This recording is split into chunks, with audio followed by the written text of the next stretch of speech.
اللہ تعالیٰ علیہ وسلم، میرے ماں باپ آپ پر قربان ہوں، آج آپ کے چہرے پر بڑی خوشی کے آثار نظر آ رہے ہیں۔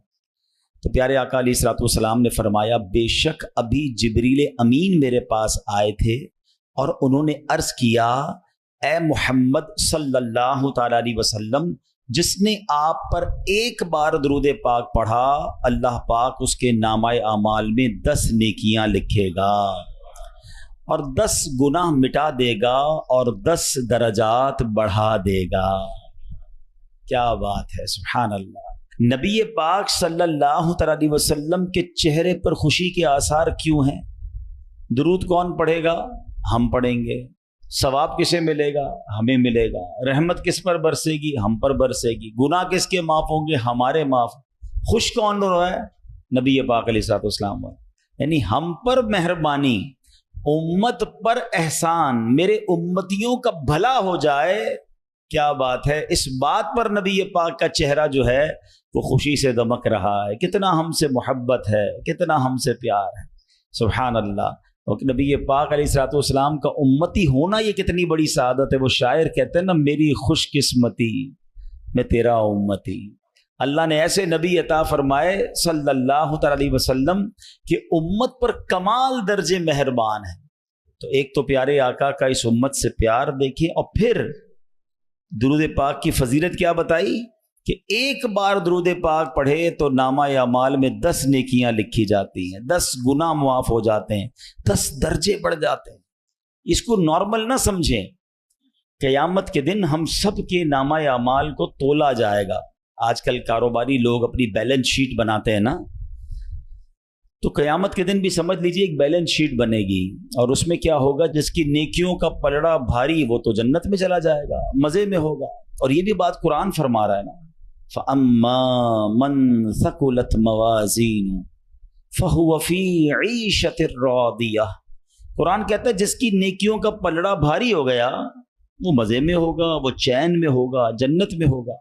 وَأَمَّا مَنْ خَفَّتْ مَوَازِينُهُ فَأُمُّهُ هَاوِيَةٌ وَمَا أَدْرَاكَ مَا هِيَ نَارٌ حَامِيَةٌ۔ قرآن کہتا ہے جس کی نیکیوں کا پلڑا ہلکا ہو گیا وہ بھڑکتی ہوئی جہنم کی آگ میں جائے گا۔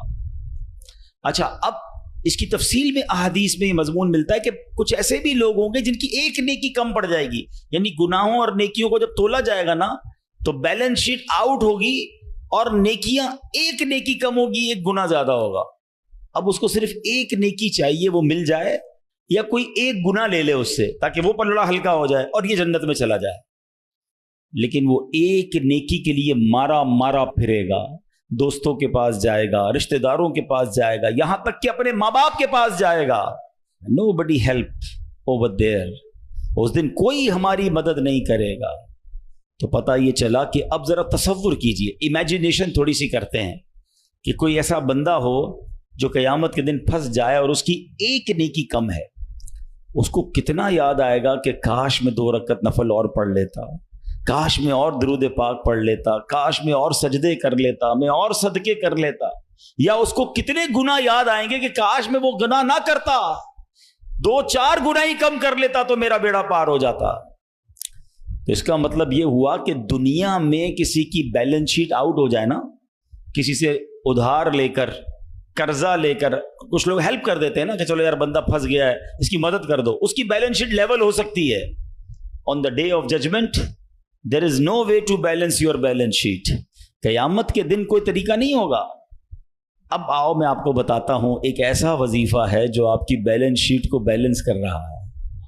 اب اس حدیث کو پھر سنو، ایک درود پڑھنے پر کتنی نیکیاں ملنی ہیں؟ 10 نیکیاں، اور کتنے گناہ معاف ہونے؟ اس کا مطلب یہ ہوا کہ میرے ادھر درود پڑھتا جاؤں، نیکیوں کا پلڑا بھاری ہوتا جائے گا، گناہوں کا پلڑا ہلکا ہوتا جائے گا۔ یعنی سچی بات تو یہ ہے کہ اگر آج ہم حساب کتاب کریں اور سچا حساب کریں تو ہمارے گناہ تو زیادہ ہیں، نیکیاں تو بہت کم ہیں، بیلنس شیٹ تو پہلے ہی آؤٹ ہے، گناہوں کا پلڑا پہلے ہی پتہ ہے ہمارا زیادہ ہیوی ہوگا۔ تو اب درود پاک یہ ایسا وظیفہ ہمیں دے دیا گیا ہے کہ پڑھی جاؤ، پڑھے جاؤ، پڑھتے جاؤ، زیادہ پڑھتے جاؤ، تاکہ جو گناہ کیے وہ کم ہوتے جائیں اور نیکیاں بڑھتی جائیں، قیامت کے دن جنت میں داخلہ مل جائے۔ اب پھر ہماری مرضی ہے ہم کتنے درود پاک پڑھیں، ہونا یہ چاہیے کہ کثرت سے درود پاک پڑھیں۔ آئیے مل کر محبت سے بآواز بلند درود پاک پڑھ لیں، صلو علی الحبیب صلی اللہ علیہ وسلم۔ ایک بڑا ہی اسلامی تاریخ کا انوکھا واقعہ اور پھر اس کا ذکر قرآن مجید میں بھی آ گیا۔ حضرت خولہ رضی اللہ تعالی عنہا یہ بڑی عظیم خاتون ہیں، اور ان کے ساتھ ایک بڑا ہی عجیب و غریب ماجرا پیش آ گیا۔ اب وہ ماجرا کیا تھا انشاءاللہ میں آپ کے سامنے پیش کرتا ہوں، آپ سنیں گے تو آپ کو اندازہ ہوگا کہ اللہ کی رحمت کتنی بڑی ہے، اور اپنے بندوں پر اللہ کریم کس قدر مہربان اور کس قدر ان کے لیے آسانی کرنے والا ہے۔ معاملہ یہ تھا، یہ سورہ مجادلہ قرآن پاک کی سورت ہے، یہ اس کا شان نزول ہے۔ پہلے تو یہ سمجھ لیں کہ فقہی مسئلہ ایک ہے، تھوڑا ٹپیکل مسئلہ ہے، میں اس کی زیادہ ڈیپ میں نہیں جاؤں گا، میں اصل موضوع کی طرف رہوں گا۔ جو اس کو مزید ڈیٹیل میں پڑھنا چاہے تو پھر وہ علماء کرام سے رجوع کرے یا فقہی کتابوں میں پڑھ لیں۔ یہ مسئلہ کہلاتا ہے زہار، اور جو شادی شدہ لوگ ہوتے ہیں نا ان کو یہ مسائل ضرور سیکھنا چاہیے۔ فقہ کی کتابوں میں یہ پورا ایک الگ سے چیپٹر ہے، اور اس کا سادہ سا مطلب یہ ہے کہ اگر کوئی شخص اپنی بیوی کو اپنی ماں یا بہن کی مثل کہہ دے، مثلا شوہر نے اپنی بیوی کو کہا کہ تم میرے لیے میری ماں کی مثل ہو، یہ زہار ہوتا ہے۔ اس کی پوری تفصیل ہے، اور اسلام کی ابتدا میں جب اسلام شروع ہوا تھا تو زہار کرنے والے کا یا زہار کا حکم بھی طلاق والا تھا، یعنی اگر کوئی شخص اپنی زوجہ کو یہ کہہ دے کہ تم میری ماں کی مثل ہو تو اس کی بیوی اس پر حرام ہو جاتی تھی۔ یہ اسلام کے شروع میں حکم تھا۔ اب ایک صحابیہ ہیں حضرت خولہ بنت ثعلبہ رضی اللہ تعالی عنہ، ایک مرتبہ ان کے شوہر نے انہیں کہہ دیا کہ تم تو میری ماں کی مثل ہو۔ کہنے کو تو کہہ گئے، مگر پھر انہیں شرمندگی ہوئی کہ یہ میں نے کیا کہہ دیا۔ اب پریشانی ہو گئی کہ اس طرح تو نکاح ختم ہو جاتا ہے، بیوی اپنے شوہر پر حرام ہو جاتی ہے۔ اسی پریشانی کے عالم میں حضرت خولہ بنت ثعلبہ رضی اللہ تعالی عنہا بارگاہ رسالت میں حاضر ہوئیں، اور نبی پاک کی بارگاہ میں سارا واقعہ بیان کیا کہ حضور ایسا ایسا ہو گیا ہے۔ تو پیارے آقا علیہ الصلوۃ والسلام سے عرض کی کہ حضور میرا مال ختم ہو چکا ہے، میرے ماں باپ وفات پا چکے ہیں، عمر میں بھی میری زیادہ ہو گئی ہے، بچے بھی میرے چھوٹے چھوٹے ہیں، میں اگر انہیں اپنے باپ کے پاس چھوڑوں تو ماں کے بغیر ننھے بچوں کی پرورش کیسے ہو سکے گی، اور اپنے پاس رکھوں تو پیسے تو ہیں نہیں میرے پاس، بھوکے مر جائیں گے۔ اب ایسی کیا صورت ہو کہ میری اور میرے شوہر کے درمیان جدائی نہ ہو۔ رسول رحمت شفیع امت صلی اللہ تعالی علیہ وسلم نے ساری عرض سن کر فرمایا تمہارے مسئلے کے متعلق میرے پاس کوئی حکم نہیں ہے، یعنی ابھی تک زہار کے متعلق کوئی نیا حکم نازل نہیں ہوا تھا، اور پرانا دستور تو یہی تھا کہ جو زہار کرے گا عورت اس کی حرام ہو جائے گی، قانون یہی تھا۔ حضرت خولہ بڑی پریشان، دل غم سے ڈوب گیا، اور رہ رہ کر انہیں بچوں کا خیال آ رہا تھا۔ بار بار بارگاہ رسالت میں عرض کی کہ حضور میرے شوہر نے طلاق کا لفظ نہیں بولا تھا، وہ میرے بچوں کے ابو ہیں، یا رسول اللہ صلی اللہ علیہ وسلم کوئی تو صورت بتائیے۔ لیکن رسول اکرم علیہ الصلوۃ والسلام نے یہی جواب دیا کہ میرے پاس تو وہی حکم ہے، یعنی اس کے لیے کوئی نیا حکم ابھی نازل نہیں ہوا۔ اب جب دیکھا کہ کوئی جو خواہش ہے، جو تمنا ہے، ایسا کوئی رزلٹ مل نہیں رہا، ایسا کوئی جواب آ نہیں رہا، تو اللہ اکبر، بے قرار دل کے ساتھ حضرت خولہ نے اللہ کی بارگاہ میں ہاتھ اٹھائے ہیں، رب کی بارگاہ میں گریا وزاری، آنسو بہا کر عرض کی کہ اے اللہ میری محتاجی، بے کسی، پریشان حالی پر رحم فرما، اپنے محبوب علیہ الصلوۃ والسلام پر ایسا حکم نازل فرما جس سے میری مصیبت دور ہو جائے۔ آپ روتی رہیں، اللہ کی بارگاہ میں دعا کرتی رہیں۔ اللہ اکبر، غمگین دل سے پکارا تھا نا، توجہ کے ساتھ پکارا تھا، گریا وزاری کے ساتھ پکارا تھا۔ رب کریم کی بارگاہ میں دعا کیسی قبول ہوئی کہ جبریل امین وحی لے کر حاضر ہو گئے، نبی پاک کی بارگاہ میں قرآن پاک کی آیت لے کر آئے، اور یہ سورہ مجادلہ 28ویں پارے کی یہ سورت ہے، اور سورہ مجادلہ کی ابتدائی آیتیں نازل ہوئیں۔ اب اللہ قرآن مجید میں کیا ارشاد فرماتا ہے؟ بسم اللہ الرحمن الرحیم، الذین یظاہرون منکم من نسائہم ما ہن امہاتہم ان امہاتہم الا اللائی ولدنہم وانہم لیقولون منکرا من القول وزورا وان اللہ لعفو غفور. اللہ قرآن میں فرماتا ہے تم میں سے وہ لوگ جو اپنی بیویوں کو اپنی ماں جیسی کہہ بیٹھتے ہیں وہ ان کی مائیں نہیں، ان کی مائیں تو وہی ہیں جنہوں نے انہیں جنم دیا، اور بے شک وہ ضرور ناپسندیدہ اور بالکل جھوٹ بات کہتے ہیں، اور بے شک اللہ ضرور بہت معاف کرنے والا بہت بخشنے والا. اللہ. اب اور بھی اس کی آیتیں ہیں اس سورت کی. تو اب خلاصہ کیا ہوا کہ حضرت خولہ رضی اللہ تعالی عنہا کی دعا کی برکت سے زہار کا پہلے والا حکم منسوخ کر دیا گیا اور نیا حکم نازل ہوا. یعنی اب قیامت تک کے لیے اصول بن گیا کہ زہار جو ہے وہ طلاق کے حکم میں نہیں ہے، البتہ بہت ناپسندیدہ ہے، جھوٹی بات ہے، اس سے بچنا لازم ہے. اگر کوئی جانے یا انجانے میں اپنی زوجہ سے زہار کر بیٹھے تو مثلاً اسے اپنی ماں کی طرح کہہ بیٹھے تو اب اس کا حکم تو یہی ہوگا کہ وہ زوجہ کے قریب نہیں جا سکے گا، لیکن یہ طلاق نہیں ہے. اب اس کی کفارے ہیں، اس کی پوری ڈیٹیل ہے، تو میں یہ نہیں چاہوں گا کہ اس کی میں مزید ڈیٹیل میں جاؤں. اللہ نہ کرے ایسا کوئی معاملہ ہو جائے، اس کی تفصیل پڑھنی ہو تو بہار شریعت میں موجود ہے، ورنہ مفتیان کرام سے رجوع کیا جائے. میرا یہاں پر جو ٹاپک ہے، جو بات جس موضوع کو مجھے لے کر چلنا ہے آج کے بیان میں، کہ غمگین دل سے، دکھے دل سے، بے قراری کے ساتھ اور پھر توجہ کے ساتھ جب بارگاہ الہی میں دعا کی جاتی ہے نا تو بڑی بڑی مشکلیں ٹل جایا کرتی ہیں، بڑے بڑے مسئلے حل ہو جایا کرتے ہیں. یعنی یہ اتنی غمگین تھی، اتنی دکھی تھی، اپنے بچوں کی فکر تھی، اور جب بارگاہ الہی میں دعا کی تو آپ سوچیں یہ چھوٹی بات نہیں ہے. یعنی ایک حکم پہلے آ چکا تھا، مگر اس غمزدہ خاتون کی دعا نے رحمت الہی کو ایسے پکارا کہ وہ حکم منسوخ کیا گیا، ایک نیا حکم جاری کیا گیا، اور رہتی دنیا کے لیے سبحان اللہ گویا ایک آسانی بھی عطا ہو گئی، اور یہ حکم بھی قرآن پاک میں نازل ہو گیا. یعنی یہ دوسرے لفظوں میں یہ کہا جا سکتا ہے کہ حضرت خولہ کی وہ دعا ایسی قبول ہوئی کہ اس کا ذکر یا اس کا ثمرہ جو ہے وہ قرآن پاک میں آیت کی صورت میں نازل ہو گیا. صبح قیامت تک قرآن پڑھا جاتا رہے گا، جب جب پڑھا جائے گا حضرت خولہ کی دعا کو یاد کیا جائے گا. یہ ہے دعا. اچھا پھر دعا تو ہم سارے ہی مانگتے ہیں نا، اللہ کو تو ہم سارے ہی پکارتے ہیں، پکارنا کیسے ہے، اس کے طریقہ کیا ہے، اللہ سے دل سے کنیکٹیویٹی کیسے کرنی ہے، توجہ اللہ. سمجھ لے یہ آج میرا موضوع ہے، اللہ کی طرف توجہ کیسے کرنی ہے، اور پھر ہماری مشکلیں کیوں نہ آسان ہو جائیں. اے میرے پیارے اسلامی بھائیوں، ابتحال یہ ایک بڑا مشکل لفظ ہے، مگر آج اس کی تعریف سمجھ لیجئے، بڑی کمال کی تعریف ہے کہ ایک اصطلاح ہے ابتحال. اس کے معنی ہے دعا میں گر گڑانا، ہاتھوں کو بلند کرنا، پوری توجہ سے اللہ پاک کی بارگاہ میں عرض کرنا. یہ ہمارے آقا علیہ الصلوۃ والسلام کی پیاری سنت ہے. اس لیے اللہ پاک کے حضور گر گڑا کر پوری توجہ کے ساتھ دعا مانگنے کی عادت بنائیں. ایسے دعا مانگیں گے تو انشاءاللہ برکتیں نصیب ہوں گی. امیر اہل سنت کے جو اشعار ہیں نا، دعائیہ اشعار، اس میں جو توجہ ہے، جو انکساری ہے، جو کنیکٹیویٹی ہے، اللہ مجھے اور آپ کو صحیح معنوں میں توجہ اللہ کے ساتھ دعا کرنے کی توفیق نصیب فرما. میں ایک دو اشعار پڑھتا ہوں تاکہ اندازہ ہو کہ اللہ سے مانگنا ہے انکساری اور کنیکٹیویٹی کیسی ہونی چاہیے. سبحان اللہ. میں ہوں بندہ تو ہے مولا، تو ہے قادر میں ناکارا. میں ہوں بندہ تو ہے مولا، تو ہے قادر میں ناکارا.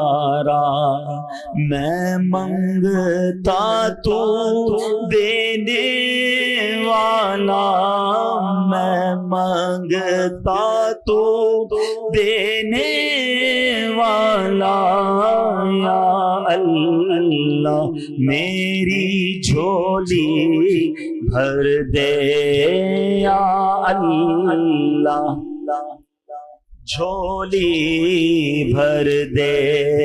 بخش دے میری ساری خطائیں، بخش دے میری ساری خطائیں، کھول دے مجھ پر اپنی عطائیں، کھول دے ہم پر اپنی عطائیں، بخش ہماری ساری خطائیں، کھول دے ہم پر اپنی عطائیں، برسا دے رحمت کی برکھا، برسا دے رحمت کی برکھا، یا اللہ میری جھولی بھر دے یا اللہ۔ سبحان اللہ سبحان اللہ۔ قرآن پاک کی ایک سورت ہے سورہ انبیاء، اس مبارک سورت میں کئی انبیاء کرام کا تذکرہ ہے، اس میں بالخصوص انبیاء کرام کا یہ وصف بھی ذکر ہوا کہ اللہ پاک کے پیارے نبی اللہ پاک کی بارگاہ میں دعائیں کیسے مانگتے تھے، کیسے دعائیں کرتے، اور کوئی بھی مشکل آتی تھی تو اللہ کی طرف رجوع لاتے، توجہ اللہ کرتے، اور گر گڑا کر بے قراری کے ساتھ اللہ رب العالمین کی بارگاہ میں دعا مانگتے۔ سبحان اللہ۔ حضرت نوح علیہ السلام، آپ نے 950 سال تک لوگوں کو اللہ کی طرف بلایا۔ اب یہ بڑا ان کی زندگی جو ہے نا بڑا خوبصورت ہمارے لیے میسج بھی ہے۔ 950 سال میں آپ کو پتہ ہے کتنے لوگ ایمان لائے؟ کم و بیش 80 لوگ ایمان لائے۔ کدھر 950 سال اور صرف 80 لوگ ایمان لائے؟ اس میں بڑا درس ہے ہم سب کے لیے کہ اللہ کے نیک بندوں کو بعض اوقات اچھے کاموں میں تکلیف آتی ہے، ہمت نہیں ہارنی ہوتی۔ ہم تھوڑا سا کوئی نیکی کا کام کریں، کوئی ساتھ نہ دے، بندہ کہتا ہے میں تو کچھ نہیں کرتا، نیکی کا زمانہ نہیں ہے بھائی، میں تو اللہ کے لیے کر رہا تھا، کوئی ساتھ ہی نہیں دے رہا، فلاں نے تو دل توڑ دیا، فلاں نے ساتھ نہیں دیا۔ ارے اللہ کے بندو، یہی تو امتحان ہے۔ آپ استقامت، آپ کا کام کرنا ہے، ہاں تعداد کو نہ دیکھیں، اللہ کی رضا کو دیکھیں۔ 950 سال میں لوگوں نے بات نہیں مانی، پھر آپ نے اللہ کی بارگاہ میں جب دعا کی کہ لوگ حضرت نوح علیہ السلام پر تشدد بھی کرتے، برا بھلا بھی کہتے تھے، ایک تو تھا ایمان بھی نہیں لا رہے تھے اور پھر مارتے بھی تھے، تکلیف بھی دیتے تھے۔ تو اللہ تبارک و تعالیٰ کی بارگاہ میں جب دعا کی نا تو اللہ نے قرآن میں فرمایا فَاسْتَجَبْنَا لَهُ فَنَجَّيْنَاهُ وَأَهْلَهُ مِنَ الْكَرْبِ الْعَظِيمِ۔ اللہ فرماتا تو ہم نے اس کی دعا قبول کی اور اسے اور اس کے گھر والوں کو بڑی سختی سے نجات دی۔ اللہ سے دعا مانگی، باقی قوم کے لیے طوفان آیا اور وہ قوم اس طوفان میں غرق ہو گئی۔ اللہ نے بڑی تکلیف سے حضرت نوح کو نجات دی، کیوں؟ آپ نے دعا مانگی، آپ نے اللہ سے بات کی۔ حضرت نوح علیہ السلام کی اس دعا کے نتیجے میں کفار پر کیسا سیلاب آیا کہ سب برباد ہو گئے۔ اسی طرح حضرت ایوب علیہ السلام پر آزمائش آئی تھی نا، آپ پر طرح طرح کی بیماریاں بھی تھیں، آپ کے بچے بھی دنیا سے چلے گئے، آپ کا کاروبار، آپ کا مال سب برباد ہو گیا۔ اللہ اکبر، آپ نے اللہ کو کیسے پکارا، اور یہ دعائیں کتنی مقبول ہیں کہ قرآن میں موجود ہیں، بلکہ اس کو تو یاد کر لو، کیا ترجمہ ہے، آنسو آ جائیں گے آپ کی آنکھ میں۔ حضرت ایوب کہتے ہیں انی مسنی الضر وانت ارحم الراحمین۔ اس کا ترجمہ سنو کہ بے شک مجھے تکلیف پہنچی ہے اور تو سب رحم کرنے والوں سے بڑھ کر رحم کرنے والا ہے۔ اگر تکلیف پہنچے تو کیوں دنیا کو پکارنا ہے، کیوں دنیا والوں کے پاس جانا ہے؟ چلو نا اس کے دربار میں چلتے ہیں جس سے تکلیف دور کرنی ہے۔ حضرت ایوب علیہ السلام نے رب کو پکارا نا، انی مسنی الضر وانت ارحم الراحمین۔ یہ وہ دعا ہے جو قبول ہے، یہ وہ دعا ہے جس کے صدقے میں حضرت ایوب کو شفا بھی دی گئی اور ساری مال دولت اولاد واپس عطا کر دی گئی۔ اگر آپ بھی کسی پریشانی میں ہیں، آپ بیماری میں ہیں، آپ قرضے میں ہیں، آپ مصیبت میں ہیں، آؤ نہ رب سے حضرت ایوب کے انداز میں دعا مانگتے ہیں نا۔ اچھا، یہ دعا اللہ نے ہمیں سکھانے کے لیے تو قرآن میں عطا فرما دی نا کہ میرے بندو میرے دربار میں مانگنا ہے تو یوں ہی مانگ لو جیسے میرے نبی نے مانگا ہے۔ اللہ اکبر۔ علماء کہتے ہیں یہ بڑی دلاسا دینے والی دعا ہے، یہ بڑی مشکلوں کو ٹالنے والی دعا ہے، یہ تکلیفوں میں کام آنے والی دعا ہے۔ ترجمہ تو دیکھو نا، یعنی اللہ کے سامنے اپنا مسئلہ پیش کر دیا آپ نے کہ بے شک مجھے تکلیف پہنچی ہے اور تو سب رحم کرنے والوں سے بڑھ کر رحم کرنے والا ہے۔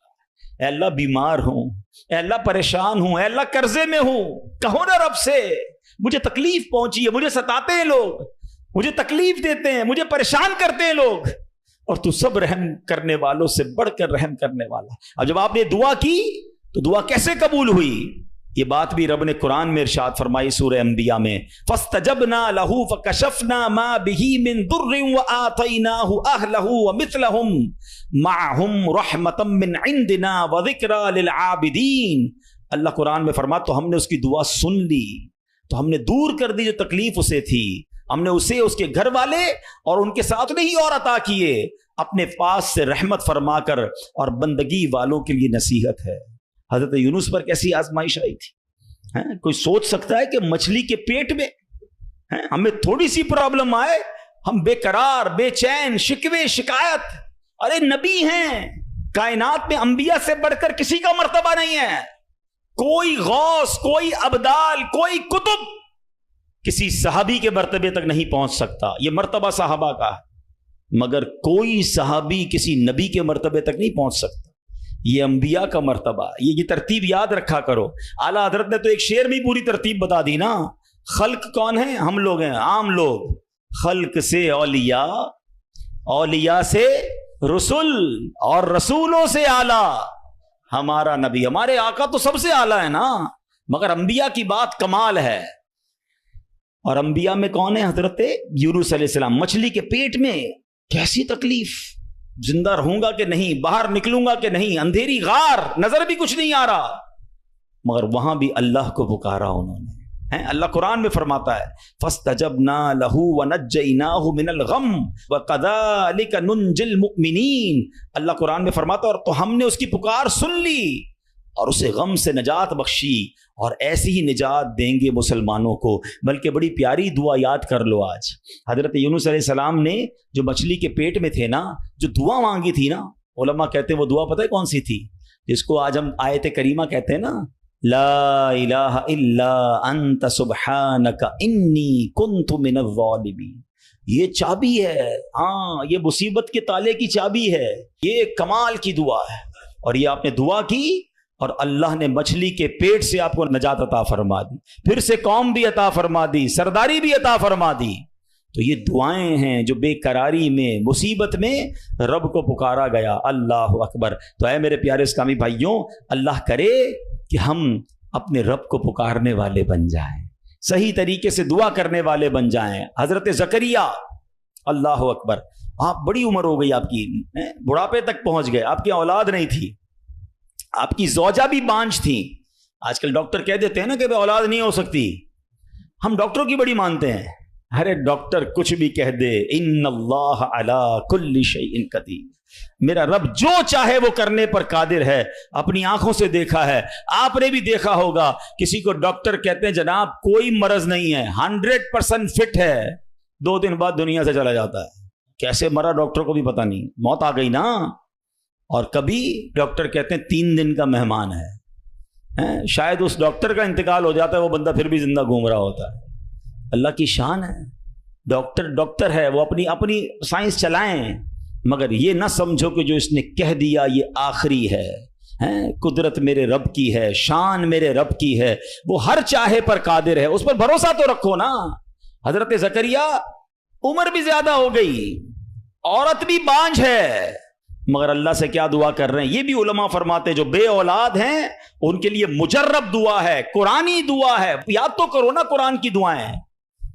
کیا دعا کی تھی آپ نے؟ اور مانا تو دیکھو اس کا، ہائے ہائے، کنیکٹیوٹی تو دیکھو نا، مانا کیا ہے اس کا؟ اے میرے رب مجھے اکیلا نہ چھوڑ، اولاد نہیں تھی نا، اے اللہ مجھے اکیلا نہ چھوڑ، اور تو سب سے بہتر وارث، وانت خیر الوارثین۔ اب یہ دعا وہ کرتے تھے، اللہ نے کیسی دعا قبول کی؟ صرف بیٹا نہیں دیا، بلکہ بیٹا بھی دیا اور اس کو نبی بھی بنا دیا، بیٹا بھی ایسا دیا جس کو نبی کا مرتبہ عطا فرمایا۔ اللہ فرماتا ہے قرآن میں فاستجبنا له ووهبنا له يحيى واصلحنا له زوجا، تو ہم نے اس کی دعا قبول کی اور اسے یحییٰ عطا فرمایا اور اس کے لیے اور اس کی بیوی سنواری۔ اب اس میں بتایا کہ صرف اللہ نے بیٹا نہیں دیا، بیٹے کا نام بھی رب نے عطا فرمایا، اور نبوت کی یوں سمجھیے کہ سرفرازی بھی عطا فرما دی۔ یہ ہے دعا، مگر دعا دل سے، توجہ اللہ، کنیکٹیوٹی کے ساتھ۔ پھر دیکھو کیسے کام بنتے ہیں، پھر دیکھو کیسے مصیبت ٹلتی ہیں۔ اللہ پاک خود فرماتا ہے وَيَدْعُونَنَا رَغَبًا وَرَهَبًا وَكَانُوا لَنَا خَاشِعِينَ، اور ہمیں پکارتے تھے امید اور خوف سے، اور ہمارے حضور گر گڑاتے ہیں۔ پتہ چلا کہ گر گڑانا، توجہ کے ساتھ، خوف بھی ہو امید بھی ہو، پھر یہ کام بن جاتے ہیں۔ ذرا دیکھو نا میرے پیارے اسلامی بھائیوں، ہماری زندگی میں کتنے مسائل ہیں، کبھی کبھی ہمارے معاملات بڑے اٹک جاتے ہیں۔ اب کسی کو پیسوں کی ضرورت ہے، قرضے کی ضرورت ہے، اب جناب سارے دروازے بند ہو جاتے ہیں، اور اب کسی بھائی سے امید بندہ لگاتا ہے، آخری وقت میں وہ بھی منع کر دیتا ہے، سیٹھ صاحب پر نظر پڑتی ہے وہ بھی معذرت کر لیتے ہیں، دوست احباب سے پوچھتے ہیں وہ بھی جواب نہیں دیتے ہیں، سب دروازے بند ہیں، کوئی امید باقی نہیں بچتی، بندہ مایوسی کی طرف جانے لگتا ہے۔ مگر جب سب دروازے بند ہو جائیں تو ایک امید باقی رہتی ہے، ایک دروازہ اس وقت بھی باقی رہتا ہے۔ اللہ اکبر، بادشاہوں کے دروازے بند ہو جاتے ہیں مگر میرے رب کریم کا دروازہ کبھی بند نہیں ہوتا۔ لوگ ساتھ چھوڑ دیتے ہیں، بھائی بھائی سے دامن چھڑاتا ہے، لیکن اللہ پاک اپنے بندوں کو مایوس نہیں کرتا، بلکہ یہ تو ایسا دروازہ ہے کہ نیکوکار آئے تو بھی نوازا جاتا ہے، گناہگار آئے تو اسے بھی نواز دیا جاتا ہے۔ تو کریم ہی جو ٹھہرا تو کرم کے کیا ٹھکانے، تو کریم ہی جو ٹھہرا تو کرم کے کیا ٹھکانے، تو نوازنے پہ آئے تو نواز دے زبانے۔ دل سے دعا کیسے اثر کرتی ہے؟ ہو سکتا ہے کسی کے ذہن میں آئے کہ بات تو مولانا صاحب بالکل ٹھیک کر رہے ہیں، میرے لیے بھی سارے دروازے بند ہو گئے ہیں، مگر میرا معاملہ سلجھے گا کیسے، معاملہ بنے گا کیسے؟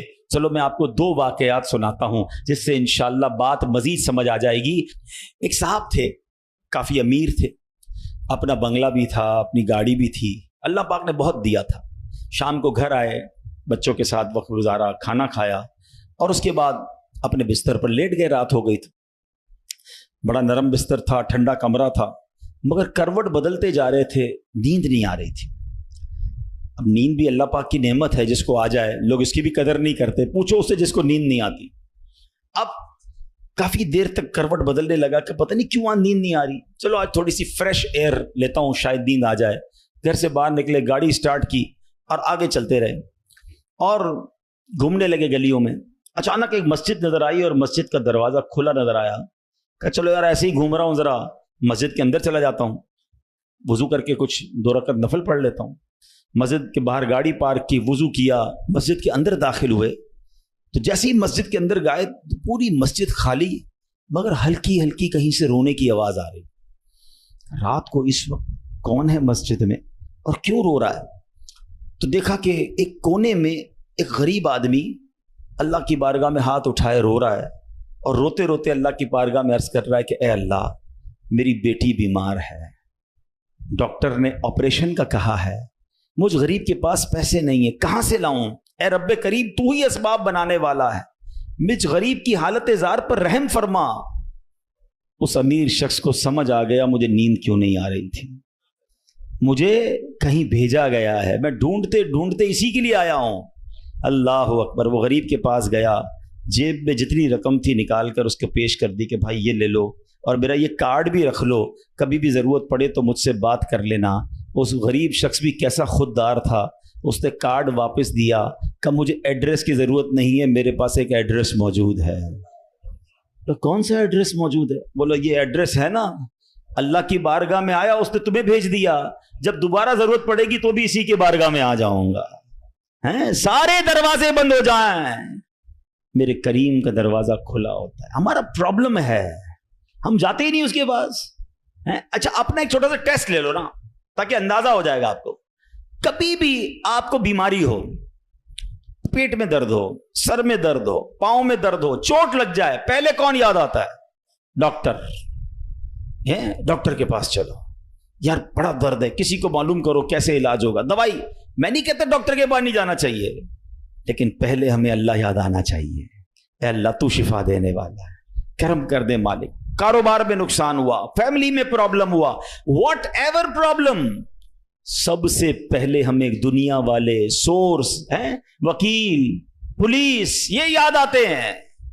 ہونا یہ چاہیے کہ ہمیں خالق اسباب کی یہ طرف لو لگانی چاہیے، پہلے اللہ کریم کو پکارنا چاہیے۔ اسباب اختیار کرنا منع نہیں، مگر اسباب کے چکر میں، اس دنیا کے چکر میں ہم بھول گئے اسے کہ جو حل کرنے والا ہے، جو مشکلیں دور کرنے والا ہے، جو اولاد دینے والا ہے، جو مصیبت ٹالنے والا ہے، ہم اس کی طرف جاتے ہی نہیں ہیں۔ پورا پورا دن دفتروں کے دھکے کھاتے ہیں، مگر 2 رکعت پڑھ کر اس کی بارگاہ میں سر نہیں جھکاتے۔ دیکھو اللہ کیسے کام بناتا ہے۔ ایک اور واقعہ سنو۔ ایک بہت مشہور ڈاکٹر تھا، میں نے واقعہ کتاب میں پڑھا۔ مثال کے طور پہ اس کا نام ڈاکٹر احمد تھا۔ ساری زندگی اس نے بڑے آپریشن کیے، اس کا بڑا نام تھا۔ اب حکومت نے اعلان کیا کہ اس کو گولڈ میڈل دینا ہے، لائف ٹائم اچیومنٹ ایوارڈ۔ پوری زندگی اتنا کام کیا، اس ڈاکٹر کو ملک کے دارالحکومت میں بلایا جائے گا اور ایک بڑی تقریب ہوگی اور اس کو گولڈ میڈل دیا جائے گا۔ ڈاکٹر بڑا خوش کہ اتنا بڑا ایوارڈ ملنے والا ہے۔ ڈاکٹر صاحب نے فلائٹ بک کی، جہاز میں بیٹھے۔ جیسے ہی جہاز اڑا تو کچھ دیر کے بعد موسم خراب ہو گیا اور جہاز میں کوئی پرابلم ہو گئی، تو جہاز کو راستے میں کسی چھوٹے سے ایئرپورٹ پر اتار لیا گیا۔ ڈاکٹر صاحب جہاز سے نکل کر عملے کے پاس جاتے ہیں کہ بھائی کب جہاز اڑے گا، میری تو وہاں بہت اہم تقریب ہے اور سارا پروگرام میرے لیے سجایا گیا ہے، میں چیف گیسٹ ہوں، مجھے گولڈ میڈل ملے گا، بتائیں دوبارہ جہاز کب اڑے گا؟ کثر چھوٹا سا ایئرپورٹ ہے، جہاز کا پرابلم بڑا ہے، اتنا جلدی ٹھیک نہیں ہوگا، آپ کو اگر پہنچنا ضروری ہے تو آپ کو ایک گاڑی لیں کرائے پر اور بائی کار چلے جائیں، آپ پہنچ جائیں گے اپنی تقریب سے پہلے۔ ڈاکٹر نے کہا یہ بھی آئیڈیا ٹھیک ہے، جہاز کے انتظار میں کہیں میرا پروگرام ہی مس نہ ہو جائے۔ ڈاکٹر صاحب نے گاڑی بک کی، رینٹ ا کار لی۔ جیسے ہی راستے میں گئے تو زبردست بارش، آندھی طوفان۔ اس اندھیرے میں، اس آندھی طوفان میں ڈاکٹر صاحب راستہ بھول گئے اور کسی مین ہائی وے سے نکل کر گاؤں کے روڈ پہ چڑھ گئے۔ بہت دیر تک راستے میں، اب بھوک بھی لگ رہی، کھانا بھی نہیں کھایا، اندھیرا گھپ، بارش ہو رہی ہے۔ اچانک ایک چھوٹا سا گاؤں میں گھر نظر آیا جس میں ایک بلب جل رہا تھا۔ ڈاکٹر صاحب نے کہا اب تو حالت ایسی ہو گئی، دروازہ کھٹکھٹایا، ایک بوڑھی عورت نے دروازہ کھولا۔ کب ماں جی کچھ کھانے پینے کو ملے گا، بہت بارش ہو رہی، کہا بیٹا اندر آ جاؤ۔ وہ اندر چلا گیا، ماں جی نے بڑی محبت سے اسے پانی بھی دیا، کچھ کھانے کو بھی دیا۔ تھوڑی سانس میں آئی تو ڈاکٹر نے دیکھا کہ برابر پہ بستر پر ایک نوجوان لیٹا ہوا تھا۔ کہا ماں جی یہ کون ہے؟ کہا بیٹا میرا بیٹا ہے۔ کیا ہو گیا اسے؟ کہا اس کو بہت بڑی بیماری ہے۔ ماں جی علاج کیوں نہیں کرواتی؟ ماں جی کہتی میں نے گاؤں کے ڈاکٹر کو دکھایا ہے، ڈاکٹر کہتے ہیں ہمارے وطن میں ایک ہی ڈاکٹر ہے جس کا نام ڈاکٹر احمد ہے، وہی اس کا علاج کر سکتا ہے، مگر بیٹا میں غریب ماں ہوں، میں اپنے بیٹے کو کہاں سے ڈاکٹر احمد کے پاس لے جاؤں؟ نہ پیسے ہیں نہ کرایہ ہے، بس روز اللہ سے دعا کرتی ہوں اے اللہ تو کارساز ہے، میرے بیٹے کو شفا دے دے یا ڈاکٹر احمد کے پاس پہنچا دے۔ ڈاکٹر احمد رونے لگا، کہتا ہے ماں جی میں ہی ڈاکٹر احمد ہوں اور اللہ نے مجھے تیرے گھر پہ بھیج دیا ہے۔ جہاز کا خراب ہونا، چھوٹے ایئرپورٹ پر اترنا، رینٹ ا کار لینا، راستہ بھول جانا، کسی اور گھر پہ نہ رکنا، اسی جھونپڑی کے کنارے پر رکنا اور اس گھر میں جانا اور اس مریض کا علاج کرنا، اب بھی نہیں مانو گے؟ ان اللہ علی کل شیء قدیر، میرا رب جو چاہے وہ کرنے پر قادر۔ بس ہمارا بھروسہ ہل جاتا ہے، ہم سمجھتے ہیں دنیا والے ساتھ دیں گے، ہم سمجھتے ہیں دنیا والے مسئلہ، ارے دنیا والے تو دکھ ہی دکھ دیتے ہیں، اپنا پرابلم بتاؤ تو ہنستے ہیں، ہم سے کہتے فکر نہ کرو، دوسروں کو بتاتے ہیں دیکھو اس کا یہ مسئلہ ہے، یہ فلاں کام کے لیے آیا تھا، اتنی بڑی بڑی باتیں کرتا ہے، اس کا یہ مسئلہ ہے، ہمارے مسئلے کو انجوائے کرتی ہے دنیا، کون ساتھ دیتا ہے آج؟ مگر جو ہمارے عیبوں پر پردہ ڈالنے والا، جو ہمیں بچپن سے لے کر آج تک نوازنے والا، جو ہمارے گناہ ہونے کے باوجود ہمیں عطا کرنے والا ہے، وہ ہمارا رب کریم ہے۔ ارے جو ہماری ماں سے زیادہ ہمیں چاہنے والا ہے، ہم اسے کیوں نہیں پکارتے؟ اس کی طرف توجہ کیوں نہیں کرتے؟ حالانکہ اس کی رحمت تو اس کے دروازے کھلے ہوئے ہیں، وہ تو دینا چاہتا ہے، مگر کاش جو توجہ ریکوائرڈ ہے، جو دل سے دعا مانگنا ہے، وہ اللہ مجھے اور آپ کو نصیب فرما دے، اور پھر اللہ کو پکارے نا۔ میں نے کہا نا گناہ گاروں کا بھی وہ رب ہے، وہ نیکوں کا رب تو ہے، وہ گناہ گاروں کو کیسے نوازتا ہے۔ ایک اور واقعہ سنو، عیون الحکایات، یہ بڑی پیاری کتاب ہے مکتبۃ المدینہ سے، اگر آپ اسے لیں گے تو اس میں بڑی زبردست واقعات موجود ہیں۔ ماجرا یہ ہے کہ حضرت بکر بن عبداللہ فرماتے ہیں کہ پچھلی قوموں میں ایک بہت سرکش، غیر مسلم اور ظالم بادشاہ تھا۔ وہ اللہ پاک کی نافرمانی میں حد سے بڑا ہوا تھا۔ ایک مرتبہ ایک جنگ میں بادشاہ کو گرفتار کر لیا گیا۔ اب اتنا ظالم تھا کہ جنہوں نے گرفتار کیا تھا انہوں نے کہا اب اس ظالم بادشاہ کو تو تڑپا تڑپا کے مارنا ہے۔ طے یہ پایا کہ اس کو ایسا کرو کہ تانبے کی ایک دیگ میں ڈالتے ہیں اور اس کو اونچی جگہ پر لٹکاتے ہیں اور نیچے آگ جلاتے ہیں تاکہ یہ جل بھون کر مر جائے۔ ایسے ہی کیا گیا، تانبے کی دیگ بنائی گئی، نیچے آگ لگا دی گئی۔ اب آہستہ آہستہ جو ہے وہ دیگ گرم ہوئی، بادشاہ کی حالت خراب، پوری دیگ گرم ہو جائے تو جسم جھلسنے لگا۔ اس نے پہلے تو جھوٹے خداؤں کو پکارا، مگر جس ساری زندگی جن کے آگے پیشانی رگڑی تھی انہوں نے کیا جواب دینا تھا؟ کسی نے کوئی جواب نہیں دیا، کوئی مدد نہیں آئی۔ اللہ اکبر! اب جب سب امیدیں ٹوٹ گئی نا، سب اس کو پتہ چل گیا کہ اب میرا آخری وقت آ گیا، اب میں گیا، اب میں مارا جاؤں گا۔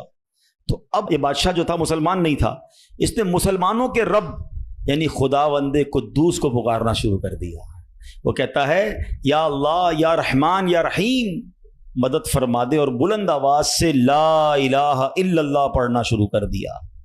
اب بادشاہ نے اس مشکل گھڑی میں اللہ سے توبہ بھی کی کہ اللہ مجھے معاف کر دے اور بس مجھے بچا لے، اب میں تیری عبادت کروں گا، اب تک جو کیا مجھے معاف کر دے۔ بلند آواز سے لا الہ الا اللہ، اس دیگ میں بیٹھا ہوا ہے، نیچے آگ لگی ہوئی ہے۔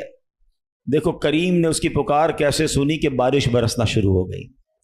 جیسے بارش برسی تو وہ آگ بجھ گئی، تو وہ گرمی تو آلموسٹ ختم ہو گئی، لیکن پھر اتنی تیز ہوا چلی کہ وہ دیگ رسیاں توڑا کر دیگ ہی اڑنے لگی۔ اچھا، وہ بادشاہ لا الہ الا اللہ، لا الہ الا اللہ کی آوازیں بلند کر رہا ہے اور دیگ اڑ رہی ہے۔ اب دیگ اڑتے اڑتے اڑتے غیر مسلم قوم کا جو قبیلہ تھا وہاں جا کے گر گئی۔ اب جب وہاں گئی تو لوگ حیران کہ یہ کیسی دیگ ہے جو اڑتے ہوئے آ رہی ہے، اور اس میں ایک بندہ بیٹھا ہوا ہے وہ لا الہ الا اللہ، لا الہ الا اللہ پڑھ رہا ہے۔ تو جب وہ غیر مسلم قریب آئے تو اس بادشاہ نے باہر نکل کر اپنا واقعہ سنایا کہ سنو، میں غیر مسلم تھا، اپنے اللہ کے سوا جھوٹے خداؤں کی پوجا کرتا تھا، میں نے کلمہ پڑھا، اللہ نے اس مصیبت سے نکال دیا اور مجھے یہاں پہنچا دیا، پورا گاؤں کلمہ پڑھ کر مسلمان ہو گیا۔ اللہ کی جو نا قدرت کے نظارے ہیں، اللہ ایسے نکالتا ہے بندے کو کہ سمجھ بھی نہیں آتی۔ بات وہی ہے کہ دل سے اسے پکارنا ہے، مگر دل سے گڑ گڑا کر توجہ کے ساتھ، فوکس کے ساتھ، پھر دیکھو آپ کی مشکلیں کیسے ٹل جاتی ہیں۔ تو اللہ کرے کہ ہم پیارے آقا علیہ الصلوۃ والسلام کی سنت پر عمل کرنے والے بن جائیں۔ ایک بار خود نبی پاک کے ساتھ بڑا حیران کن واقعہ پیش آیا۔ یہ 3 ہجری غزوہ غطفان کا موقع تھا۔ پیارے آقا علیہ الصلوۃ والسلام صحابہ کرام کو لے کر سفر پر روانہ ہوئے۔ ایک مقام پر پڑاؤ کیا تو صحابہ کرام کچھ فاصلے پر ٹھہرے اور نبی پاک علیہ الصلوۃ والسلام اکیلے ایک درخت کے نیچے تشریف فرما ہو گئے۔ غیر مسلم جو ہر وقت نبی پاک کو معاذ اللہ نقصان پہنچانے کی ٹرائی کرتے رہتے تھے، پلان کرتے رہتے تھے، ان میں سے غیر مسلم اچانک کہیں سے آیا ہاتھ میں ننگی تلوار، اور نبی پاک اکیلے، کوئی اس وقت صحابہ بھی قریب نہیں تھے، تو پیارے آقا علیہ الصلوۃ والسلام کے بالکل سامنے آ گیا اور بڑے تکبر کے ساتھ، بڑے جس کو کہتے ہیں کر و فر کے ساتھ کہتا ہے اے محمد صلی اللہ تعالی وسلم، اب بتائیے آپ کو مجھ سے کون بچائے گا؟ آپ کے ساتھ تو کوئی بھی نہیں ہے، آپ اکیلے ہیں، میرے ہاتھ میں تلوار ہے۔ اللہ اکبر! نبی پاک کی توجہ اللہ کی طرف کیسی تھی؟ آپ نے صرف ایک جملہ کہا، ایک لفظ کہا، فرمایا اللہ۔ کیا نام ہے، دل کو کیسا سکون نصیب ہوتا ہے۔ میں اسے پکار رہا ہوں جو میرا خالق ہے، جو میرا مالک ہے، جو میرا پروردگار۔ پکارا کرو اسے، نام لیا کرو اس کا، کہو اللہ اللہ اللہ اللہ، پکارو اسے اللہ اللہ اللہ اللہ۔ ہائے ہائے ہائے! نبی پاک کی زبان سے لفظ اللہ نکلا، وہ غیر مسلم تو کانپنے لگ گیا، تلوار اس کے ہاتھ سے چھوٹ گئی۔ اب نبی پاک نے تلوار اٹھا کر کہا اب بتاؤ تمہیں مجھ سے کون بچائے گا؟ تھوڑی دیر پہلے تو وہ کہہ رہا تھا نا آپ کو کون بچائے گا، اب آقا کے ہاتھ میں تلوار ہے صلی اللہ تعالی علیہ وسلم، اب بتاؤ تمہیں کون بچائے گا؟ وہ کہتا ہے حضور مجھے بچانے والا تو کوئی بھی نہیں ہے، وہ مسلمان تو تھا نہیں، نبی پاک علیہ الصلوۃ والسلام نے اس کی بے کسی پر رحم فرمایا، اسے معاف کر دیا۔ آئے ہائے، نبی پاک کے ایسے اعلیٰ اخلاق دیکھے، وہ کلمہ پڑھ کر مسلمان ہو گیا۔ دشمن آ جائے تو چادر بھی بچھا دیتے ہیں، ہم معاف کریں گے؟ جان لینے آیا تھا، آقا نے اسے معاف کیا۔ ہمارے مزاج کے خلاف بات کر دے، ساری زندگی دشمنی لے لیتے ہیں، مجھے گالی دی، مجھے برا بھلا کہا، مجھے نقصان پہنچایا، کب تک بدلے لیتے رہو گے یار؟ نبی پاک کے امتی ہو تو معاف کرنا بھی تو سیکھو۔ آقا علیہ الصلوۃ والسلام جانی دشمن کو معاف کر دیتے، ہم اپنے بھائی کو معاف کرنے کے لیے تیار نہیں ہوتے۔ نہیں میں نہیں جاؤں گا بھائی کے گھر، ہم نہیں جاتے فلاں رشتہ دار کے گھر، ہم نہیں بلاتے کسی کو دعوت میں۔ چھوٹی چھوٹی باتیں ہیں، کبھی دعوت نہیں دی تھی آپ کو اس وجہ سے، کبھی سیدھے منہ بات نہیں کر سکے، آپ کو ویلکم نہیں کر سکے، آپ کو تحفہ نہیں بھجوایا، اتنی چھوٹی بات پر آپ نے رشتہ داریاں ختم کر دی۔ اور ایک طرف کہتے ہو کہ نبی پاک کے امتی، آقا کے غلام۔ اچھا نعتیں سب کو یاد ہیں، یاد کرو نا، نبی پاک کی سنت پر تو عمل کرو، کسی کو تو معاف کرو۔ بندہ کہتا ہے میں بتاتا ہوں، مجھے گالی دی ہے، اب میں بتاتا ہوں، وہ ایک گالی دیتا ہے، ادھر سے 7 گالیاں جاتی ہیں۔ اور صحیح بات یہی ہے، جو کہتا ہے میں بتاتا ہوں، وہ واقعی بتا دیتا ہے وہ کون ہے، اس کے اندر کتنا گند بھرا ہوا ہے۔ اگر وہ آپ کے ساتھ برا کر رہا ہے تو آپ کو کس نے اجازت دی ہے برا کرنے کی؟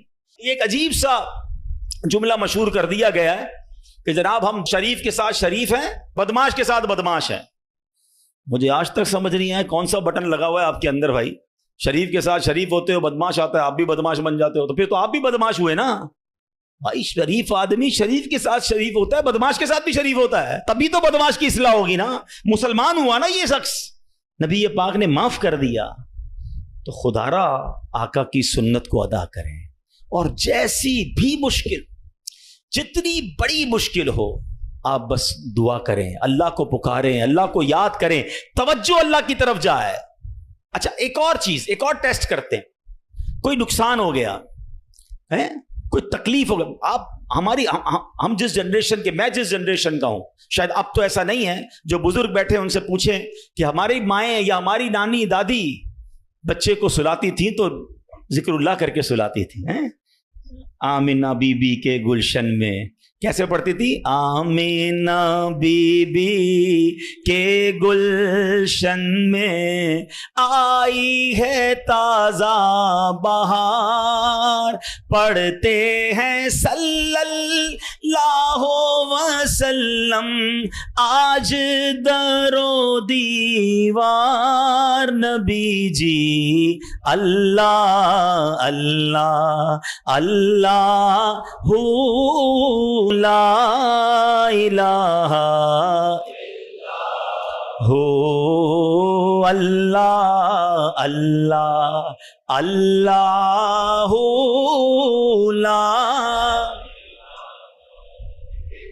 رات بچے کو سلا رہے ہیں تو ذکر الہی ہو رہا ہے، نعتیں سنائی جا رہی ہیں، بچے کو کچھ لگ جائے تو حسبی اللہ یا اللہ خیر ہے۔ اب تو عجیب عجیب باتیں ہیں، رات کو موبائل پکڑا دیا ہاتھ میں، گانا دیکھتے ہوئے، میوزک دیکھتے ہوئے، کارٹون دیکھتے ہوئے، ابا بھی سو رہا ہے، بچہ بھی سو رہا ہے۔ صبح اٹھتے ہی بھائی وضو کروا کے فجر پڑھایا جاتا تھا، کلمہ پڑھایا جاتا تھا۔ مجھے اپنا یاد ہے کہ ہم جب چھوٹے تھے تو اسکول جانا ہوتا تھا، تو فجر کی نماز کے بعد پھر سو گئے، تو ہمارے اس وقت ریڈیو پاکستان پہ، جو میری عمر کے لوگ ہوں گے ان کو پتا ہوگا، اب تو پتا نہیں ہے، صبح 7 بجے جو ہے نا وہ درود پاک چلتا تھا، اللہم صلی علی سیدنا محمد النبی الامی وعلی آلہ وصحبہ کچھ یاد آ رہا ہوگا، یہ کنٹینیو چلتا تھا، تو والدہ وہ اس کو آن کر کے بڑی آواز کر دیتے تھے، تو خود ہی آنکھ کھل جاتی تھی، خود ہی اب درود سے اٹھایا جا رہا ہے۔ یہ انداز تھا ہمارے گھروں کا کہ صبح اٹھاتے وقت، رات سلاتے وقت، بچے گھر سے جا رہا ہے اللہ رسول کے حوالے، غوث پاک کے حوالے، یعنی ہماری ٹریننگ اس طرح ہوتی تھی کہ بات بات پر اللہ کا ذکر، اللہ کے رسول کا ذکر۔ اب تو کوئی تکلیف ہو، پتہ نہیں انگریزی میں پتہ نہیں کیا کیا آوازیں نکال رہے ہوتے ہیں، معاذ اللہ گالیاں منہ سے آ رہی ہوتی، لیکن ہے ہی نہیں، پہلے تو زبان سے یا اللہ خیر، فوراً ذکر الہی، یعنی ہماری ٹریننگ یہ ہوا کرتی، اور ہونی بھی یہی چاہیے مسلمان کی، کہ ہم تکلیف میں بھی۔ اچھا پھر ایک اور عجیب بات پتہ ہے کیا ہے؟ چلیں اب میں دوسری طرف لے آتا ہوں اپنی گفتگو کو، کہ تکلیف میں تو ہم اللہ کو یاد کرتے ہیں، پھر تکلیف ختم ہو جائے تو پھر کہاں چلے جاتے ہیں؟ اچھا بعض اوقات پتہ ہے کہ اچانک مسجد میں کوئی نیا آدمی نظر آنے لگتا ہے نا، ٹوپی بھی پہنی ہوئی، ہاتھ میں تسبیح بھی ہے، خیر تو یہ کدھر سے آیا بھائی، اور 5 نمازیں بھی پڑھ رہا ہے، بعض اوقات نماز سے بھی پہلے آ جاتا ہے، میں پوچھو خیر تو ہے، بس وہ والدہ ہاسپٹل میں ہیں یا فلاں پرابلم ہے، بہت اچھی بات ہے، میں خدا نہ خواستہ ڈسکریج نہیں کر رہا، مگر ادھر وہ پرابلم دور ہوئی، ادھر مریض ٹھیک ہوا، ادھر مسئلہ حل ہوا، وہ بندہ ہی غائب ہو گیا مسجد سے، تو یہ کیا ہے؟ ہم خوشی میں بھی اللہ کے بندے ہیں، ہم غم میں بھی اللہ کے بندے ہیں، ہم غموں میں بھی اسے پکاریں، ہم خوشی میں بھی اسے یاد رکھیں، اور یہ بات میں نہیں کہہ رہا، یہ اللہ کریم نے قرآن مجید فرقان حمید میں ارشاد فرمایا، اور یہ کافروں کی عادت اللہ نے ارشاد فرمائی۔ سنو، اللہ قرآن میں فرماتا ہے وَإِذَا مَسَّ الْإِنسَانَ الضُّرُّ دَعَانَا لِجَنبِهِ أَوْ قَاعِدًا أَوْ قَائِمًا، اللہ فرماتا ہے اور جب آدمی کو تکلیف پہنچتی ہے تو لیٹے ہوئے اور بیٹھے ہوئے اور کھڑے ہوئے ہر حالت میں ہم سے دعا کرتا ہے، بہت اچھی بات ہے، مگر آگے کیا ہوا؟ اللہ فرماتا ہے پھر جب ہم اس کی تکلیف دور کر دیتے ہیں تو یوں چل دیتا ہے گویا کبھی کسی تکلیف کے پہنچنے پر ہمیں پکارا ہی نہیں تھا، یاد ہی نہیں رہتا اللہ کا گھر۔ سچ بتاؤ ایسا ہم نہیں کرتے؟ پرابلم ہو تو گھر میں قرآن خوانی کراؤ، درود پاک کا ختم کرواؤ، امام صاحب کے پاس چلتے ہیں، دعا کرواتے ہیں، ذرا مسجد میں دعا کروانی ہے، ارے بھائی دعا کر دی، تمہارا مسئلہ حل ہو گیا، اب گئے کدھر؟ یہ اللہ پاک سے کیا تعلق بنا رہے ہو؟ ایسا نہ کریں۔ دیکھیں آپ اپنے انداز میں سمجھیں، میں بلا تمثیل سمجھا رہا ہوں، کوئی بندہ وہ ہے جو آپ سے جب ملتا ہے اپنے مطلب کے لیے ملتا ہے، بلکہ ایسے بھی لوگ ہوتے جب آتے سمجھ آ جاتی ہے یار کوئی کام ہی لے کر آیا ہوگا، اس کا کوئی مسئلہ اٹکا ہے نا تو آج چہرہ دکھایا ہے، تو اس بندے کی کیا عزت ہوتی ہے آپ کے پاس؟ اور ایک بندہ ہے جو روز ملتا ہے، محبت کرتا ہے آپ کے پاس آ کے بیٹھتا ہے، کبھی کبھی مسئلہ بھی بیان کر دیتا ہے، لیکن مسئلہ نہ بھی ہو تو آپ کے پاس ضرور آتا ہے، وہ دوست ہوتا ہے نا۔ فرق ہے نا، ایک مطلب کے وقت تمہارے پاس آتا ہے، ایک روز تمہارے ساتھ پاس آتا ہے۔ اب بلا تمثیل سمجھو، جو مطلب کے وقت اللہ کی بارگاہ میں جا رہا ہے، جو کسی مشکل کے وقت تو رب کے پاس جاتا ہے، اور جیسے ہی رب اپنے کرم سے مشکل آسان کر دے وہ غائب ہو جاتا ہے، تو ایسا نہ کیا کرو، اللہ کے گھر میں آیا کرو، مسجدوں میں بیٹھا کرو، نمازوں کی پابندی کیا کرو، اور اللہ کو ہر حال میں پکارا کرو، پھر دیکھو وہ رب کریم آپ کی کیسی مشکلیں آسان فرمائے گا۔ اور ہمارے اسلاف تو کس طرح اللہ کو غم میں یاد کیا کرتے، اللہ اکبر۔ ایک بار بڑا خوبصورت واقعہ پھر انشاءاللہ اپنا بیان میں ختم کرتا ہوں، ابو الحسن سری سکتی رحمۃ اللہ تعالی علیہ کا واقعہ۔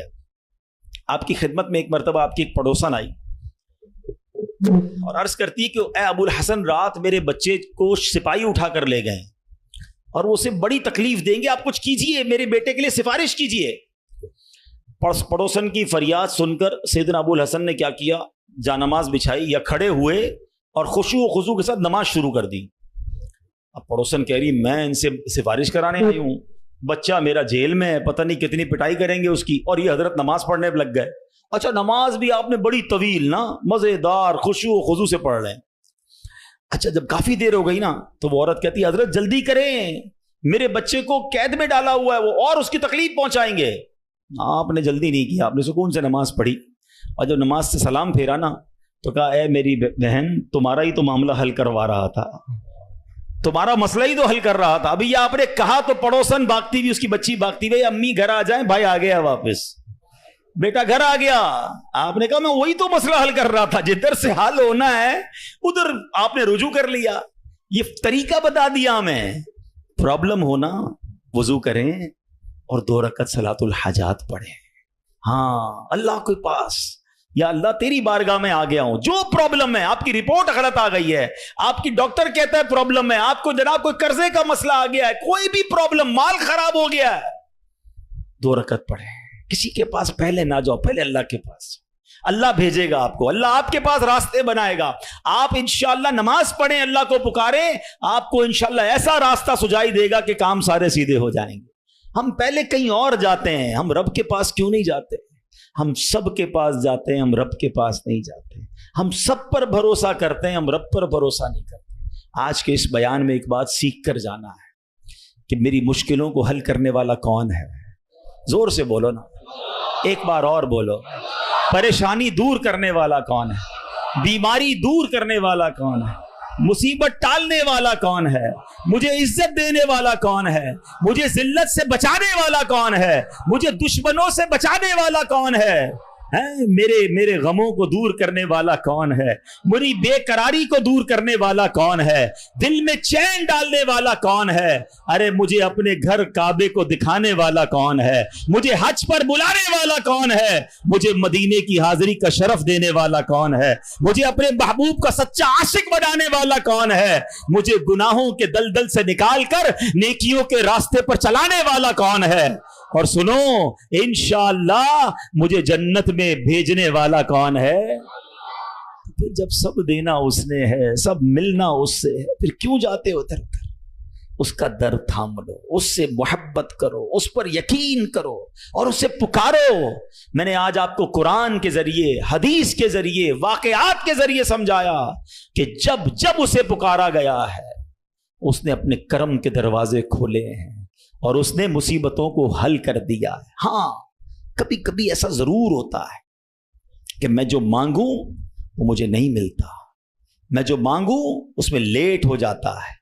اب اس میں شیطان دماغ میں خیالات ڈالتا ہے کہ ساری باتیں تو مولانا صاحب نے کر دیں، مگر میں تو بہت سالوں سے دعا کر رہا ہوں، میرا تو مسئلہ ہی حل نہیں ہو رہا، میں تو رو رو کے دعا بھی کرتا ہوں، تہجد میں بھی دعا کی، کعبے کے سامنے جا کر بھی دعا کر کے آیا، فلاں بہت بڑی نیک شخصیت سے بھی دعا کرائی۔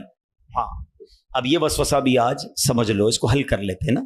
اللہ سے ہر حال میں محبت کرنی ہے، ٹھیک ہے؟ اب اس کے بہت سارے جواب بن سکتے ہیں۔ پہلے تو میں آپ کو ایک حدیث سنا دیتا ہوں تاکہ آپ کو تسلی ہو جائے۔ حدیث پاک میں آتا ہے جس کا مضمون ہے کہ جب کوئی فاجر، فاسق، گناہ گار، کافر اللہ کو پکارتا ہے نا تو اللہ فرشتوں کو فرماتا ہے اس کا کام جلدی کر دو، مجھے اس کی آواز پسند نہیں آ رہی ہے۔ اور جب کوئی اللہ کا پیارا اسے پکارتا ہے نا، اللہ فرشتوں سے فرماتا ہے ابھی اس کا کام نہ کرنا، اس کو اور پکارنے دو، مجھے اس کا پکارنا پسند آ رہا ہے۔ سچ بتاؤ نا، میں مانگوں اور مجھے مل جائے یہ اچھا ہے، یا کبھی زندگی میں تو کوئی ایک ایسی دعا کر لوں کہ اللہ جبریل سے فرمائے کہ اے جبریل اس کا کام نہ کرنا، اس کو اور پکارنے دو، اس کو اور گڑگڑانے دو، مجھے اس کا گڑگڑانا پسند آ رہا ہے۔ میری تو زندگی وصول ہو گئی نا کہ میرا پکارنا اگر رب کو پسند آ رہا ہے تو مجھے اور کیا چاہیے؟ وہ پنجابی شاعر کہتے تھے جے سونا میرے دکھ وچ راضی، میں سکھ نو چلے پاواں، پھر مجھے کرنا کیا ہے سکھ کو اگر میرا مالک میرے دکھ میں راضی ہے؟ ارے رب راضی ہے تو سب راضی ہے۔ پہلے تو یہ یقین لاؤ نا اپنے اندر، پھر دوسری بات چلو لاجیکلی ایک تو حدیث سنا دی، تاخیر میں واویلا نہ کیا کرو، کیا معلوم تمہارے لیے اللہ کی طرف سے کچھ اور اس سے اچھا لکھا ہو۔ اور ایک لاجیکلی بات بھی سمجھ لو تاکہ آئندہ دعا میں تاخیر ہو تو اللہ سے شکوہ مت کرنا، اللہ سے دور مت بھاگ جانا، محبت میں کمی نہ آنے دینا، بھروسے میں کمی نہ آنے دینا۔ آپ کے گھر میں کوئی بچہ ہو، اس کو بخار ہو جائے، ٹھیک ہے نا، کھانسی بھی ہو رہی ہے، وائرل ہو گیا ہے، اور وہ رو رہا ہے مجھے آئس کریم کھانی ہے، آپ کھلائیں گے؟ جواب دیجئے۔ اچھا وہ کیا ٹھنڈا پانی جوس پینا ہے، پلائیں گے؟ اچھا وہ رونے لگ جائے، خوب روئے، ضد کرے، آپ کا ایک دوست بھی برابر میں بیٹھا ہو کہ یار کیسے ظالم باپ ہو، آپ کا بچہ رو رہا ہے، کھلا دو نا آئس کریم، جوس پلا دو، کیا جاتا ہے؟ کیا جواب دو گے؟ دوست کے کہنے پہ پلا دو گے؟ آپ کہیں گے بھائی میں اس کا والد ہوں، مجھے پتا ہے کہ مجھے کب اس کو کیا دینا ہے، ایسا ہی ہے نا؟ تم والد ہو، تمہیں پتا ہے بچے کو کب کیا دینا ہے، میرے مالک کو نہیں پتا کب مجھے کیا دینا ہے؟ میں رو رہا ہوں نہیں دے رہا، میں گڑ گڑا رہا ہوں نہیں دے رہا، میں التجا کر رہا ہوں نہیں دے رہا، ارے مان لو نا کہ اگر وہ نہیں دے رہا تو یہی میرے لیے بہتر ہے۔ جس دن یہ یقین آ گیا نا تمہیں، پھر دعا کا مزہ ہی اور ہوگا، پھر اللہ کی محبت کا انداز ہی اور ہوگا۔ کام ہو جائے تب بھی یا اللہ تیرا شکر، کام نہیں ہو تب بھی یا اللہ تیرا شکر۔ تو بہرحال میرے پیارے اسلامی بھائیوں، یہ خوبصورت ماحول ہے دعوت اسلامی کا جو ہمیں اللہ کے قریب کرتا ہے، اللہ کے حبیب علیہ الصلوۃ والسلام کے قریب کرتا ہے، صحابہ، اہل بیت اور اولیاء کے قریب کرتا ہے، رب کی محبت ہمارے دلوں میں ڈالتا ہے۔ تو اے میرے پیارے اسلامی بھائیوں، اس ماحول سے وابستہ رہیں، اجتماعات میں آتے رہیں، دعوت اسلامی کے مدنی قافلوں میں سفر کریں تو انشاءاللہ محبت الہی میں اضافہ ہوتا رہے گا۔ آج اللہ سے ہم دعا کرتے ہیں کہ اللہ ہمیں اپنا سچا دوست بنا لے، اپنا پکا بھروسہ نصیب فرما دے۔